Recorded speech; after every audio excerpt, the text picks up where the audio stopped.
buenas tardes tengan todos. Qué bueno es tener la mente de Cristo, como le dice Pablo a los Corintios. Qué bueno es tener la palabra de Dios en nosotros y poder acudir a ella en todo momento, en toda circunstancia.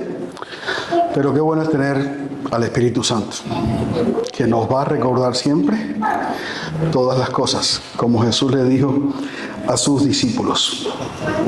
Estamos en la serie El indetenible reino de Dios. Hoy vamos a estar hablando de los testigos del reino en Hechos 4, 5 al 22. Y esos testigos no se pueden haber olvidado de algo muy importante. Jesús dijo: cuando os trajeren a las sinagogas y ante magistrados y autoridades, no os preocupéis por cómo o qué habréis de responder o qué habréis de decir, porque el Espíritu Santo os enseñará en la misma hora lo que debéis decir. Lucas 12, 11 al 12. ¿Y qué es lo que tenemos que decir? Una sola cosa: la verdad revelada en Jesucristo. Esa es la verdad que deja sin argumentos para seguir resistiéndolas.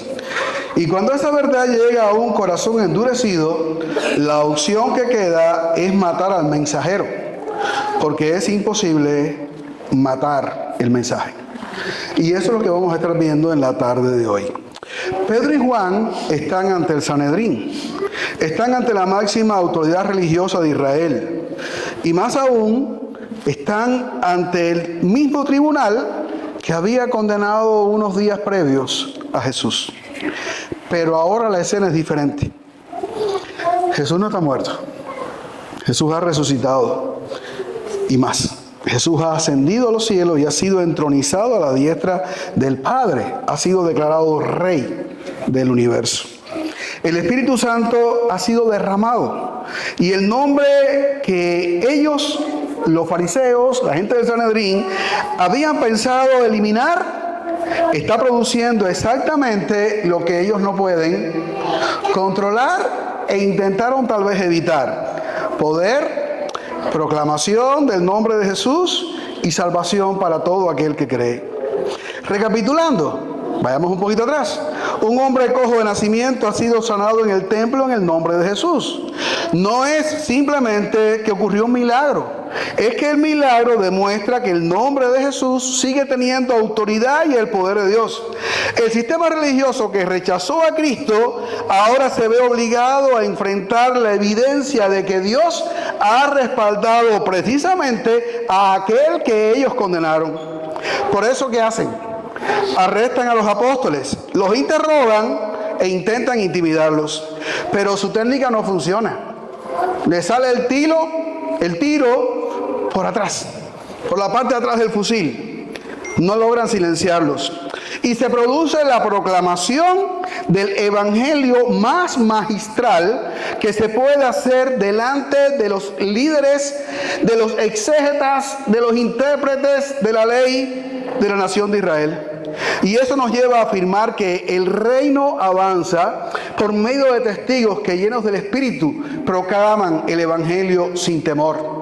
Esa es la verdad que queremos compartir en esta tarde. El reino avanza por medio de testigos que, llenos del Espíritu, proclaman el evangelio sin temor. ¿Y por qué afirmamos esto? Pues vayamos una vez más a la Biblia, a la palabra del Señor, y ahora vamos a caer en Hechos capítulo 4, versículo del 5 al 22. Y aquí vamos a encontrar las razones que nos permiten afirmar que el reino avanza por medio de testigos que, llenos del Espíritu, proclaman el evangelio sin temor. Hechos 4, 5 al 22. Dice que aconteció al día siguiente que se reunieron en Jerusalén los gobernantes, los ancianos y los escribas, y el sumo sacerdote Anás y Caifás y Juan y Alejandro y todos los que eran de la familia de los sumos sacerdotes. Y poniéndoles en medio les preguntaron: ¿con qué potestad o en qué nombre habéis hecho vosotros esto? Entonces Pedro, lleno del Espíritu Santo, les dijo: gobernantes del pueblo y ancianos de Israel, puesto que hoy se nos interroga acerca del beneficio hecho a un hombre enfermo, de qué manera éste haya sido sano, sea notorio a todos vosotros y a todo el pueblo de Israel, que en el nombre de Jesucristo de Nazaret, a quien vosotros crucificasteis y a quien Dios resucitó de los muertos, por él este hombre está en vuestra presencia sano. Este Jesús es la piedra reprobada por vosotros los edificadores, la cual ha venido a ser cabeza del ángulo. Y en ningún otro hay salvación, porque no hay otro nombre bajo el cielo dado a los hombres en que podamos ser salvos. Entonces, viendo el denuedo de Pedro y de Juan, y sabiendo que eran hombres sin letras y del vulgo, se maravillaban y les reconocían que habían estado con Jesús. Y viendo al hombre que había sido sanado, que estaba en pie con ellos, no podían decir nada en contra. Entonces les ordenaron que saliesen del concilio y conferenciaban entre sí diciendo: ¿qué haremos con estos hombres? Porque de cierto señal manifiesta ha sido hecha por ellos, notoria a todos los que moran en Jerusalén, y no lo podemos negar. Sin embargo, para que no se divulgue más entre el pueblo, amenacémosles para que no hablen de aquí en adelante a hombre alguno en este nombre. Y llamándolos, les intimaron que en ninguna manera hablasen ni enseñasen en el nombre de Jesús. Mas Pedro y Juan respondieron diciéndoles: juzgad si es justo delante de Dios obedecer a vosotros antes que a Dios, porque no podemos dejar de decir lo que hemos visto y oído. Ellos entonces les amenazaron y les soltaron, no hallando ningún modo de castigarles por causa del pueblo, porque todos glorificaban a Dios por lo que se había hecho, ya que el hombre en quien se había hecho este milagro de sanidad tenía más de 40 años. Señor, gracias por tu palabra. Gracias porque ella es verdad. Y gracias porque es la verdad que nos conquistó, que nos convenció, que nos llevó al arrepentimiento y la fe en Jesucristo. Es tu palabra poderosa. Úsala en esta tarde, Señor, para afirmarnos, confirmarnos, para alimentarnos, para consolarnos, para exhortarnos, Señor, para cumplir el propósito para el cual tú la envías. Que tú, Señor, la bendigas y que me uses a mí para proclamarla sin temor, Señor. Te lo pido en el nombre de Jesús, tu Hijo amado. Amén. Así que estamos afirmando que el reino avanza por medio de testigos que, llenos del Espíritu, proclaman el Evangelio sin temor. Y la primera razón que encontramos para afirmar esto está en los versículos capítulo 4, 5 al 7. Amados hermanos, la proclamación del Evangelio siempre encuentra oposición. Es lo primero que encontramos en el texto. Lucas comienza describiendo la escena con una precisión que no es casual. Recuerde que Lucas, ¿qué cosa es? Es un médico. Pero además de ser médico, es conocido en la Escritura como el historiador. El que le ha escrito a Teófilo el Evangelio de Lucas, y ahora le escribe el Evangelio de Hechos para poner en orden, ¿qué cosa? Todas las cosas. Es decir, que Lucas tiene una metodología que nos va llevando por todo el proceso, por todo lo que sucedió detalladamente, explicativamente, para que podamos tener una idea. Lucas nos recrea el escenario, nos recrea los personajes, nos recrea la escena, la situación, el conflicto, el clímax, todo lo que está sucediendo en la historia. Y en este caso en específico, él nos está diciendo: los discípulos hicieron un portento, o el nombre de Jesús por medio de los discípulos hizo un portento al curar al ciego, y se convirtieron como 5,000 personas en Jerusalén aquel día, pero aquello le cayó mal a ciertas personas. Entonces los tomaron presos, y ahora estos hombres que tomaron presos a los discípulos por predicar el Evangelio de ese Jesucristo se reúnen en Jerusalén al siguiente día de aquellos sucesos. No era una reunión cualquiera, era el Sanedrín. Ya saben que en todos los países siempre hay un buró, o hay un aparato, o hay un filtro por donde tiene que pasar todo, y lo que no pasa por ahí no puede existir. ¿Ok? Entonces, el Sanedrín era el Tribunal Supremo de Israel. Eran los gobernantes del pueblo. eran los ancianos que representaban la autoridad social y los escribas que eran los expertos en la ley. Y Lucas menciona también a Anás y a Caifás. Caifás era el sumo sacerdote en funciones. Anás, aunque ya no ocupaba formalmente el cargo, seguía teniendo una enorme influencia. Entre ambos representaban el cetro o el centro, ambas cosas, de poder religioso de Jerusalén. En otras palabras, Pedro y Juan no están siendo juzgados o interrogados por hombres marginales, por gente sin conocimiento. Están siendo cuestionados, juzgados por la élite espiritual, jurídica y teológica de Israel. Y lo más significativo, este es el mismo tribunal que había juzgado a quién, se lo dije ahorita, al Señor Jesucristo. Y lo había entregado a los romanos para que lo crucificaran. Los discípulos están pues compareciendo delante del poder que había rechazado al Mesías. Entonces les hacen esta pregunta: ¿con qué potestad o en qué nombre habéis hecho vosotros esto? ¿Quién los autorizó para sanar a un cojo? La pregunta tiene un tremendo peso. La palabra potestad se refiere a autoridad, a derecho legítimo, a autorización para actuar. Están preguntando quién les dio el derecho de hacerlo, bajo qué autoridad están actuando. Y ya explicamos el otro día que la palabra nombre en la Escritura representa a la persona misma, su autoridad, su carácter y su poder. Actuar en el nombre de alguien significa actuar en representación de esa autoridad, como si fuera ¿quién? La misma persona. Esto tenía pleno sentido en el mundo bíblico. Un profeta hablaba en el nombre del Señor, un embajador hablaba en el nombre de un rey, un mensajero en nombre de quien lo enviaba. Así que la pregunta del Sanedrín es, en esencia, ¿quién está detrás de ustedes? ¿Quién los envió? ¿Quién los autorizó? Se parecía a Cuba, Kenny, que siempre están buscando quién está financiando esto. Las protestas de anoche en Morón, aquí, allá, ¿esto es de la mafia o la gusanera de Miami? Esto no es que el pueblo tiene un estado de malestar y que tiene que sacarlo en algún momento. No. Siempre hay un culpable que está detrás. Los enemigos de la verdad siempre buscan un subterfugio, una justificación, un cuento para tratar de acusar, matar, destruir y dañar. Lo mismo pasa en la obra del Señor y aquí lo estamos viendo. La pregunta era legítima a la luz de la historia de Israel. Cuando Dios levantaba a un hombre con autoridad, solía confirmar esa autoridad por medio de obras visibles. Cuando Moisés llegó a Egipto a liberar al pueblo de Israel, él dijo: Jehová de los ejércitos, Jehová el Dios de Israel, se me ha aparecido y me ha dicho: vete a Egipto y dile a Faraón que deje ir a mi pueblo. ¿Y qué hizo Faraón?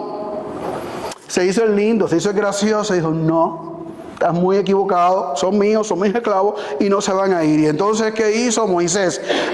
¿Tú no quieres? El que me mandó te va a echar a perder todo esto aquí, te lo va a destruir todo. ¿Cuántas plagas? 10. ¿Que mostraron qué cosa? Que Dios hablaba por medio de quién? De Moisés, que no se podía jugar con Dios. Quedó Egipto hecho tierra y a fin de cuentas tuvo que dejar Faraón ir al pueblo. Y cuando se hizo el gracioso y les cayó atrás, ¿qué hizo Dios? Abrió el mar y cuando Israel pasó y venían los egipcios ciegos de sangre, ansiosos de matar, el mar vino sobre ellos y todos murieron ahogados, perecieron ahogados en el mar rojo. Eso es un milagro que representaba, que decía qué cosa: este es mi instrumento, este es mi siervo, lo estoy respaldando y estas son las evidencias. Cuando Elías tuvo que ir ahí delante de los 400 profetas de Baal y prepararon aquellos 2 sacrificios de los profetas y el de Elías, y los profetas estaban allí clamando a sus dioses y pidiendo: manda fuego, y se zanjaban y se herían y sacaban sangre y gritaban. ¿Y Elías qué hacía? Estaba haciéndoles bullying. Se burlaba. Dale, sigan, continúen, hagan más cosas. Y se acabó el tiempo a los profetas de Baal y no bajó fuego del cielo. Y nada más tuvo que hacer Elías clamar a Dios. Y el fuego descendió del cielo y consumió el sacrificio. ¿Quién es el profeta de Dios? ¿Quién es el instrumento de Dios? ¿Quién es el hombre de Dios? Elías, no aquellos falsos profetas. Aquí está pasando lo mismo. Pedro y Juan, los discípulos, son los instrumentos del reino. Son simplemente las personas que Dios escogió, los testigos autorizados para hablar en nombre y para actuar en nombre de Jesucristo. Estos testigos han sanado a un hombre y esa es la evidencia de que Jesús está con ellos. Ese es el poder que está detrás de ellos. Esa es la autoridad que les ha encomendado a ellos la tarea de representarle. Así que ese mismo principio teológico está condenando ahora a los miembros del Sanedrín. Si el poder de Dios ha obrado públicamente, entonces la conclusión natural es que Dios está respaldando a quienes actuaron en el nombre de Jesús. Y eso es precisamente lo que ellos no quieren aceptar. Porque aceptar eso implicaría que se equivocaron respecto a Jesús. Tendrían que admitir que se equivocaron con respecto al Mesías. Implicaría reconocer que rechazaron al ungido de Dios. Y entonces, ¿por qué se oponen? Aun cuando las evidencias los dejan sin razones justificadas o válidas. Porque la verdad de Dios, ¿qué hace? Confronta. El nombre de Cristo incomoda. Y la autoridad de Jesús amenaza su sistema y todo sistema que intenta el control que solamente es de ¿quién? De Dios. Dice Mateo 5, 10 al 12 que somos bienaventurados. Alguien podría decir, si el evangelio se predica con amor y prudencia, no tendría por qué generar oposición. Pero la Biblia muestra que el problema nunca ha sido solo el tono del mensajero. El problema es el contenido del mensaje. El evangelio confronta el pecado, humilla el orgullo y exige arrepentimiento. Otro podría decir, la oposición aparece cuando la iglesia se mete a hacer lo que nadie le mandó a hacer. Pero aquí los apóstoles no están siendo perseguidos por imprudencia carnal. Están siendo perseguidos por actuar y hablar en el nombre de ¿quién? De Jesús como sus representantes. Otro podía pensar, si algo realmente viene de Dios, todos lo reconocerán. Pero la historia bíblica demuestra lo contrario. Lo que viene de Dios muchas veces es resistido, precisamente por quienes deberían haberlo reconocido primeramente. Hermano, no te sorprendas cuando el evangelio encuentre resistencia. No pienses que algo anda mal simplemente porque el mundo se opone. Muchas veces esa oposición confirma que el mensaje de Cristo está siendo proclamado con claridad. En segundo lugar, la segunda razón por qué afirmamos que el reino avanza por medio de testigos que llenos del Espíritu proclaman el Evangelio sin temor. Porque el Espíritu capacita a los testigos para proclamar el Evangelio a pesar de la oposición. Hechos 4, 8 al 12. Vamos allí. Hechos 4, 8 al 12. Entonces Pedro, ¿qué hizo? Lleno del Espíritu Santo, como lo estaban interrogando, como lo estaban preguntando, como lo estaban cuestionando, se paró en medio de ellos. Y con mucho respeto, les digo, gobernantes del pueblo y ancianos de Israel. La clave aquí es que Pedro no se levantó en su carne. No se levantó en su poder o en su sabiduría o en su conocimiento previo. ¿En qué se levantó Pedro? Versículo 8. Lleno del Espíritu Santo. Esta frase es fundamental. Lucas quiere que entendamos qué está ocurriendo realmente en esta historia. Pedro está delante de los expertos en interpretación de la palabra de Dios. Pero el hombre que responde, ¿qué cosa es? No era miembro del Sanedrín. No era parte de los principales de Israel. Ni siquiera vivía ¿dónde? En Jerusalén. Era un Galileo. ¿Y por demás qué cosa era? Un pescador. Eso es lo que era Pedro. Uno que se pasaba el día bajo el sol, bajo la luna, tratando de llevar un pescado a la casa o tratando de vender unos pescados para poder alimentar a su familia. Eso era lo que era Pedro. Recuerde que Jesús escogió lo vil y lo menospreciado del mundo para avergonzar a los sabios, y lo que no es para deshacer lo que... Y Pedro no era nada. No era nada Pedro. Obviamente, ni contaba ni con el respeto, ni con la estimación de aquellos hombres. Era un simple Galileo. Pero Pedro habla con una claridad, habla con una firmeza y una excelencia teológica que deja boquiabiertos a los maestros de Israel, que los deja con la boca abierta sin poder responder absolutamente nada. ¿Y cuál es la clave? ¿Por qué Pedro habla así? ¿Por qué puede pararse así? ¿Por qué puede enunciar lo que está enunciando? Porque está lleno, pero no de ron. Está lleno del Espíritu Santo. Aquí se hace visible que la promesa de Jesús en Hechos 1:8, ¿cuál fue? Pero recibiréis poder cuando haya venido sobre vosotros el Espíritu Santo. Y me seréis testigos en Jerusalén, en Judea, en Samaria y hasta lo último de la tierra. ¿Se está cumpliendo? Un simple pescador se levanta en el poder del Espíritu y expone el Evangelio con total claridad delante de gente que tal vez ni tú ni yo hablaríamos porque le cogeríamos miedo. Así que es una realidad que la promesa del Espíritu se ha cumplido, que Dios ha mandado al Espíritu a la vida de sus testigos para que sin temor hablen. La promesa se ha cumplido delante del Sanedrín. Pedro no titubea, no negocia, no suaviza el Evangelio. Va directamente al centro. Sea notorio a todos vosotros y a todo el pueblo de Israel que en el nombre de Jesucristo de Nazaret, a quien vosotros crucificasteis y a quien Dios resucitó de los muertos, por él, este hombre está en vuestra presencia. Todo ñangueteado, todo robado. ¿Qué dice? Sano. Es una declaración fuerte.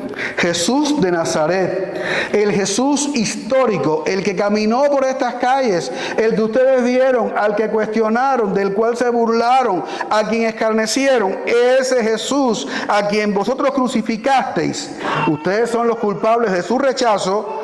Dios ha revertido vuestro veredicto, aprobando por medio de la resurrección al que ustedes rechazaron. Por él, este hombre está sano y es la evidencia visible de que Jesús, ¿qué está haciendo? Está vivito y está, ¿qué cosa? Y está reinando sobre todo el universo. Pedro no solo proclama la resurrección, interpreta la historia a la luz de ella.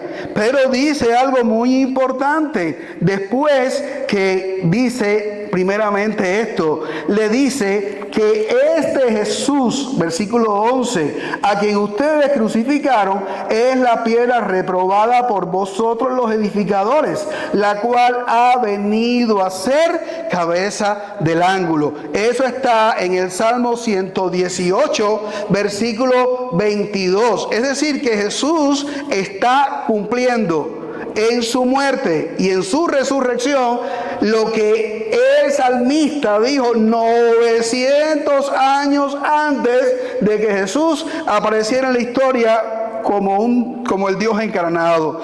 Y se lo está aplicando Pedro, o explicando directamente Pedro al Sanedrín. Ustedes, Sanedrín, son los edificadores.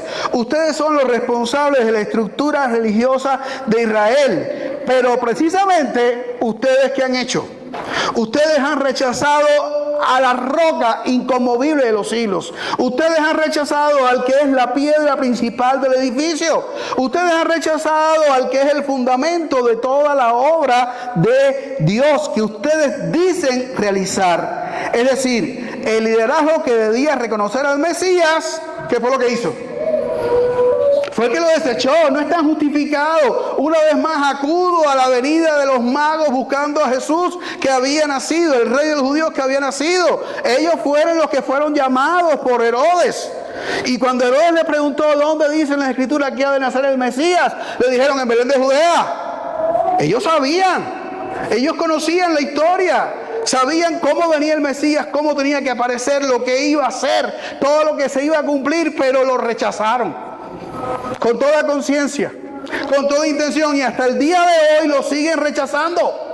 Y lo siguen negando y lo siguen persiguiendo, y no solamente a Jesús, también a la iglesia de Jesús, aunque parezcan que son nuestros amigos, no lo son. Desean nuestra muerte, nuestra extinción.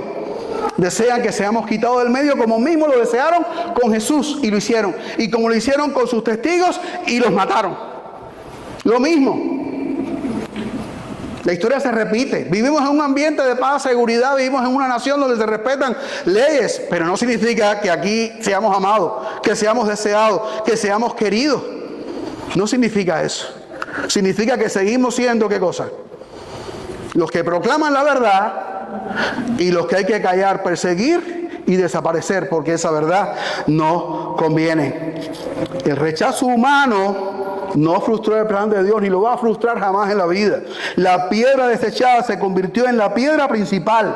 Cristo crucificado y resucitado es ahora el fundamento del verdadero pueblo de Dios. Cuando Pablo le escribe a los Efesios, le dice que la iglesia es edificada sobre el fundamento de los apóstoles y los profetas, cuya piedra principal, ¿quién es? Jesucristo mismo. Y entonces Pedro llega a la declaración del pasaje: y en ningún otro hay salvación, porque no hay otro nombre bajo el cielo dado a los hombres en que podamos ser salvos.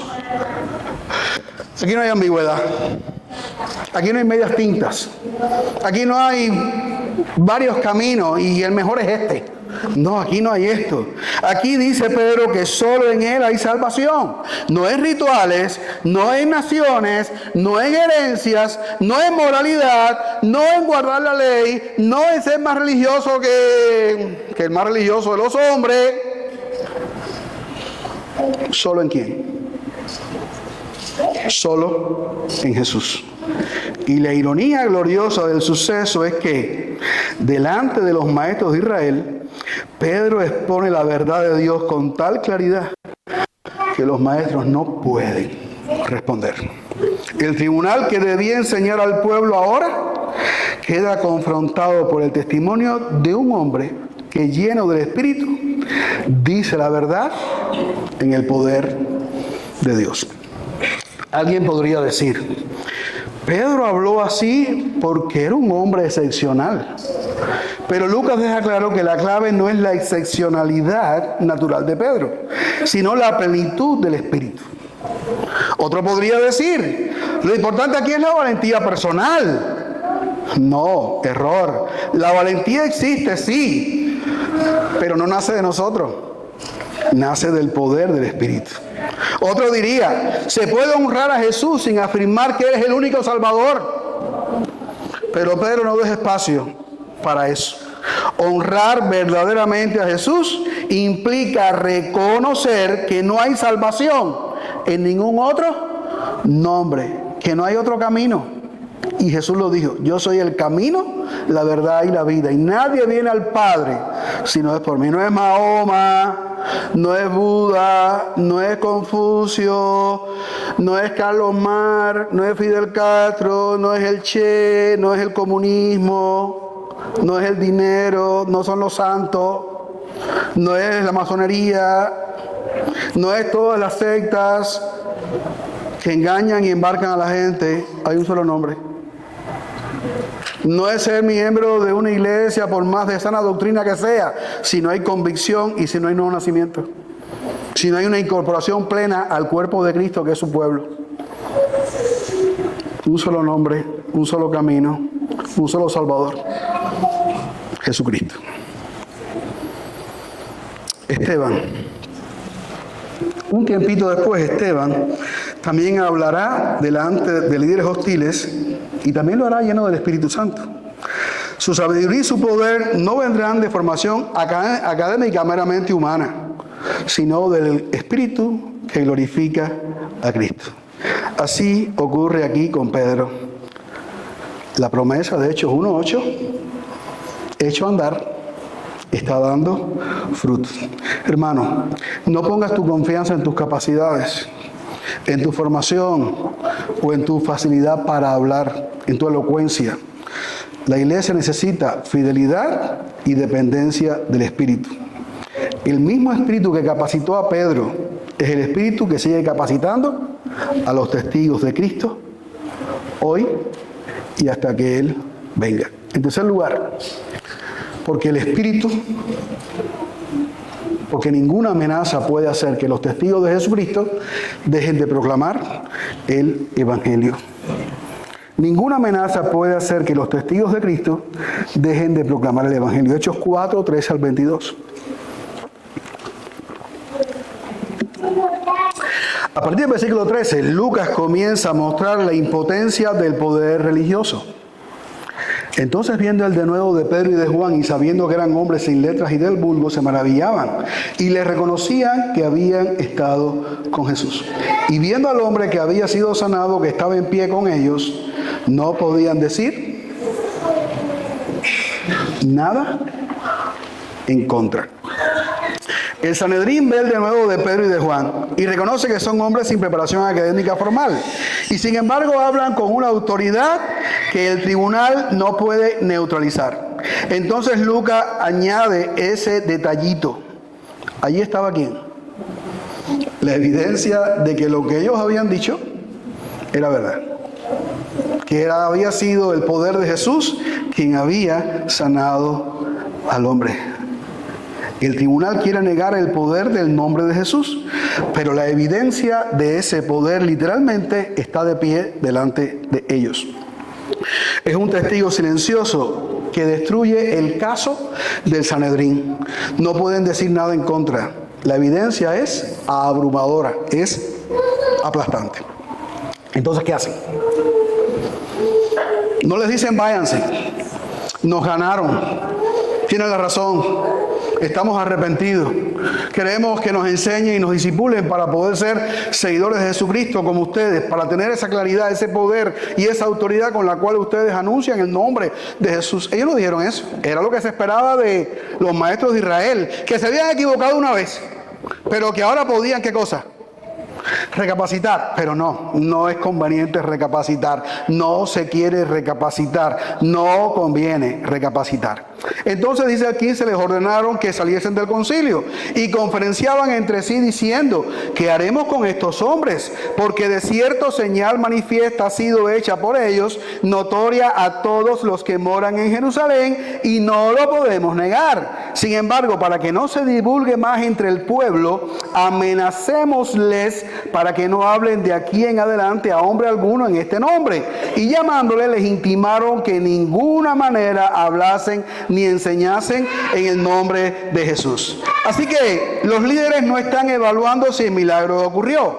Ya lo admitieron, la evidencia es abrumadora. Lo que no saben es cómo controlar una verdad que los exponen. Y dicen que señal ha sido hecha manifiesta. Y esto es extraordinario.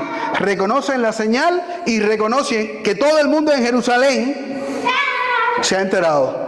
Que no está en oculto, que no pasó en una noche oscura, ni pasó en la esquina del templo, sino a plena luz y delante de todo el mundo, y ha producido un alboroto en toda la ciudad. Reconocen que no pueden negarla, pero en lugar de someterse a la verdad, ¿qué entonces es lo que deciden?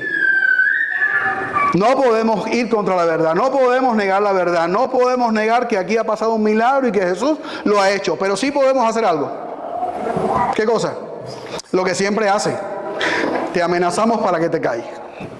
Te vamos a matar, te vamos a quitar tus hijos, te vamos a quitar tus bienes, no vas a tener trabajo, no vas a tener acceso a hospitales, no vas a poder comprarte un carro, no vas a poder vivir feliz, no vas a poder dormir, vamos a estar atrás de ti, te vamos a perseguir, te vamos a acechar y entonces te vamos a volver loco. Así que por lo tanto, para que no te busques más problemas, cállate la boca y vete a vivir tranquilamente a Galilea, cómprate otro barco si puedes y vete a pescar la ballena de Jonás a ver si la encuentras y así estás bien lejos de nosotros. Eso fue lo que le dijeron a Pedro, a Juan. Eso fue lo que le dijeron a los discípulos. Y eso es lo que han dicho en Cuba, en China, en Rusia y hasta lo último en la tierra. Cada vez que hay un sátrapa, cada vez que hay un dictador, cada vez que hay un usurpador del poder, del trono de Dios y que quiere controlar a la iglesia y que quiere controlar el mundo y que no quiere que el evangelio sea proclamado. Por eso amenazan. Pero la amenaza no funciona. Porque el poder humano no puede silenciar lo que no se puede refutar. La respuesta de Pedro y Juan es aún más profunda de lo que a veces percibimos. Una respuesta llena de sentido común. Una respuesta llena de sabiduría. Una respuesta puesta por el Espíritu Santo en la mente de Pedro. Juzgad si es justo, versículo 19, delante de Dios obedecer a vosotros antes que a Dios, porque no podemos dejar de decir, ¿qué cosa?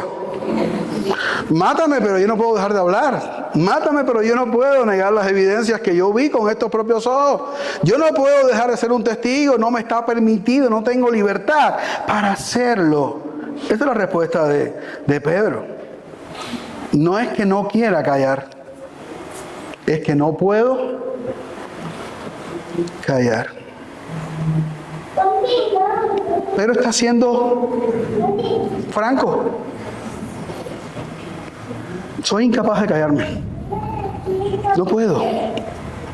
El punto es que el Espíritu Santo los impulsa de tal manera que no les es posible someterse a la orden de callar.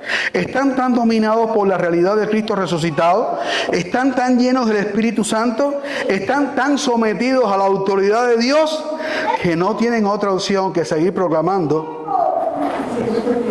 lo que han visto y oído. Aunque los amenacen, aunque los encarcelen, aunque los maten. Eso es lo que el Espíritu Santo produce. Testigos que no pueden dejar de hablar. Al final, dice el versículo 22, los amenazaron y les soltaron, no hallando ningún modo de castigarles por causa del pueblo, porque todos glorificaban a Dios por lo que se había hecho. Ya que el hombre en quien se había hecho este milagro de sanidad, ¿tenía cuánto? Más de 40 años. No hay forma de castigarlo por causa del pueblo. El pueblo glorifica a Dios por lo que se había hecho. El resultado final es glorioso. Los apóstoles no son silenciados. El poder religioso queda expuesto. El pueblo glorifica a Dios. ¿Y qué pasa con el reino? Se sigue extendiendo. Como es indetenible en el poder del Espíritu y por medio de testigos llenos del Espíritu Santo, no hay quien lo pare. Por eso es que tenemos iglesia en el siglo XXI, aquí y alrededor de toda la tierra. Porque esta no es una obra de hombre. Esta no es una obra de alguien que se puso de acuerdo un día para transformar el mundo. Esto no es Carlos Mar y Federico Engel sentados en alguna oficina en Francia escribiendo El Capital. Este es el plan eterno de Dios. Esta es la obra de Dios que cuenta con todo el respaldo y con toda la autoridad de Dios.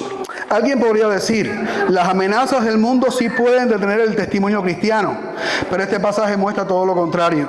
Las amenazas pueden aumentar el costo del discipulado, pero no pueden apagar la obra del Espíritu. Otro podría decir, lo importante es sobrevivir. A veces hay que callar para proteger la obra y salvar la vida, porque los testigos no pueden morir. Pero los apóstoles entienden que la obra misma consiste en dar testimonio de Cristo aun cuando me maten. Callar a Cristo no protege la misión. ¿Qué hace? La niega. Otro podía pensar, esto era solo para los apóstoles. Pero aunque la experiencia apostólica tiene elementos únicos, el principio sigue vigente. El Espíritu produce en la iglesia una lealtad a Cristo que está por encima de toda autoridad humana. Piensa en Jeremías, el profeta llorón. Jeremías 20:7 al 9. Hubo un momento en que quiso callar. Hubo un momento en que propuso en su corazón, no vale la pena seguir hablando, no vale la pena seguir anunciando la palabra, el mensaje de Dios a un pueblo duro de corazón, a un pueblo perverso. Pero no pudo callar. Algo parecido ocurre aquí, pero ahora en el contexto del nuevo pacto. El Espíritu impulsa a los testigos de Cristo de tal manera que no pueden dejar de hablar. ¿No te pasa eso a ti? Tú no eres Pedro, ni Juan, ni eres pescador, ni vives en Galilea. Pero nos han intentado callar. Nos han persuadido para que no hablemos más en el nombre de Jesús. Hemos vivido esa experiencia. ¿Y qué hemos hecho? Lo mismo que Pedro y Juan. Porque yo no puedo dejar de decir lo que creo, lo que he visto, lo que he sentido, lo que he experimentado. No puedo callarme. Hermano, no reduzcas este texto a una historia de valentía admirable. Aquí se nos muestra algo más profundo. El Espíritu Santo produce una obediencia a Cristo que está por encima del temor al hombre. La iglesia no está llamada a negociar el Evangelio. Está llamada a proclamarlo fielmente.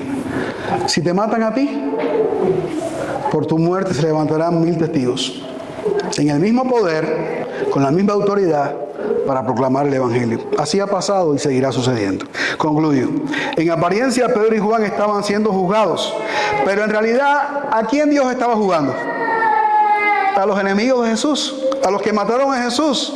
Está jugando al poder religioso de Israel. El Sanedrín quiso investigar la autoridad de los apóstoles y terminó exponiendo su propia ceguera. Quiso controlar el nombre de Jesús y terminó reconociendo que no podía negar su poder. Quiso silenciar el testimonio y terminó escuchando una de las proclamaciones más claras del Evangelio en todo el libro de Hechos. En todo esto, ¿qué se percibe? El eco del Salmo número 2. Se levantan los reyes, se levantan los pueblos contra Jehová y contra su ungido. Pero Dios ha puesto su rey en su trono y nadie puede contra él. Dios ha establecido a su rey. Por eso toda amenaza humana termina chocando contra la soberanía de Dios. Amados hermanos, somos ciudadanos de un reino indetenible. Hubo, hay y habrá oposición, pero como antes, hoy y mañana, ¿será qué cosa? En vano.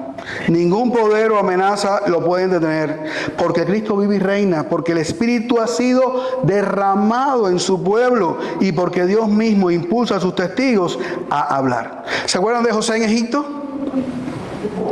Aquel que había llegado como ¿qué? Como un esclavo que terminó siendo el gobernador de Egipto. Cuando él se da a conocer a sus hermanos, aquellos hombres comprendieron, llenos de temor, que aquel a quien habían rechazado era precisamente el hombre que ahora tenía autoridad sobre ellos. ¿Y quién es Jesús? El hermano que rechazaron. Pero es mucho mayor que José. Y el temor a él debe ser mayor, pues tiene toda la autoridad en el universo y la manifiesta hoy por medio de su nombre y de su espíritu. Y cuando Él venga, porque Jesús volverá, por medio de un juicio en el cual ninguno de los que le rechazaron escapará. Se lamentarán en aquel día cuando Jesús se siente en el trono y juzgue a todos sus enemigos. No vivamos como si el reino dependiera de la aprobación del mundo, ni pongamos la confianza en estructuras, títulos, programas o influencias humanas.